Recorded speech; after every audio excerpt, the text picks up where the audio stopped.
Komisioni Evropian ka vlerësuar se Kosova ka vazhduar të përmbush obligimet të cilat dalin nga liberalizimi i vizave, por ka kërkuar që të bëhet më shumë në informimin e qytetarëve të Kosovës se lëvizja pa viza nuk duhet të keqpërdoret për të kërkuar azil të babazuar në vendet e Bashkimit Evropian.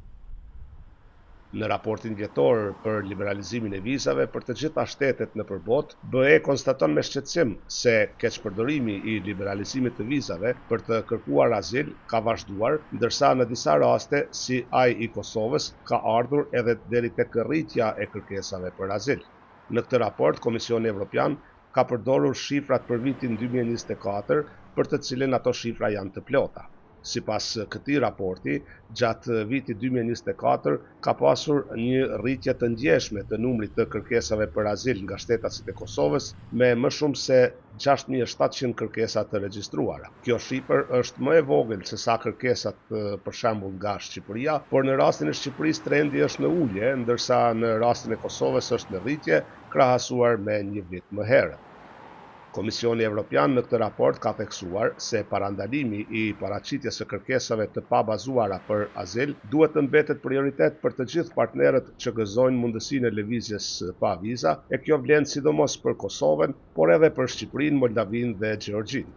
Komisioni Evropian kërkon që autoritetet e Kosovës të bashkëpunojnë edhe më shumë me vendet anëtare të Bashkimit Evropian për të adresuar në mënyrë të duhur problemin e kërkesave të pabazuara për azil. Komisioni Evropian njeh faktin se autoritetet e Kosovës kanë zhvilluar fushata të duhura për ndërgjegjësimin e qytetarëve, por kërkon që kjo të vazhdojë dhe ky proces të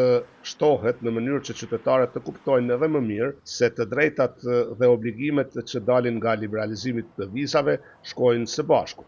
Nga Kosova, sikur dhe nga vendet tjera të cilat kanë liberalizim vizash, kërkohet që më shumë të përshtatin në regjimin e tyre për viza me atë të Bashkimit Evropian. Kjo do të thotë që të shtojnë numrin e vendeve për të cilat qytetarët duhet të kenë viza për të ardhur në Kosovë apo në ndonjë vend tjetër të rajonit, e të cilët në të njëjtën kohë duhet të kenë viza për vendet e Bashkimit Evropian.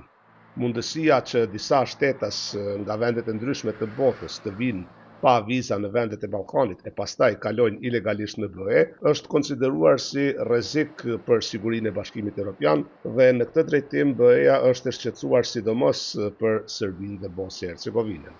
Bashkimi Evropian ka rikujtuar Kosovën, por edhe vende tjera, se me hyrjen në fuqi të liberalizimit të vizave nuk kanë përfunduar edhe obligimet, por ato duhet të vazhdohen të përmbushet edhe në të ardhmen. Për KTV-n nga Brukseli, Augustin Palokaj.